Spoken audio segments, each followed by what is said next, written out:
And the mic. Look at y'all, bunch of fucking outlaws. Now, I mean that as a compliment, actually. By being here, I know you're already an awesome, freedom-loving person. But just being here does make you an outlaw. Don't believe me? Let's think about it. In the past couple of years, freedom of movement and association have been restricted based on occupation, health status, and ultimately whether you consumed a particular product. If you don't quite remember what I'm talking about orders to stay home unless you're an essential worker. I'm talking about travel restrictions unless you show proof that you tested negative for one particular virus. I'm talking about being banned from restaurants if you haven't taken an experimental vaccine. Also, freedom of speech has been curtailed based on questioning the actively evolving science or contributions to a peaceful protest.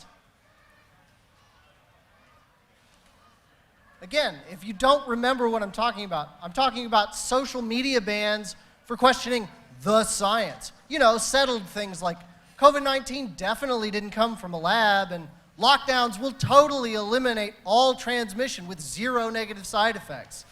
I'm talking about the seizing of donations to the Freedom Convoy, and then the seizing of bank accounts for any Canadians who dared to make those contributions. So, make no mistake, your mere presence here makes you an outlaw, at least in the eyes of our government. So what? Nobody's coming to arrest me. I'm not going to get fined. Really? How sure are you? How many of the things I just talked about did you think weren't even remotely possible in this country 2.5 years ago? How many felonies do you think you committed today? Because I know a book that says even normal people get an average about 3 a day. So, given your status as outlaws, where will you turn for help when the law comes for you?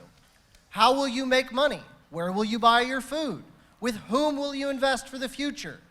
Your normie friends and family, they've already written you off as a conspiracy theorist. The boss at your current job, he can't risk that kind of bad publicity. And the commercial banks will freeze your accounts without a second thought. Nope, these people around you, they're your last best hope. Make connections here now while you can. Support your local Free State farmers. Make friends with those crypto and precious metal nerds. Get yourself a side hustle. Whatever you do, don't rely on the government to get you through. And don't expect social norms to save you. That's all going to collapse. But hey, you're already outlaws. You got this.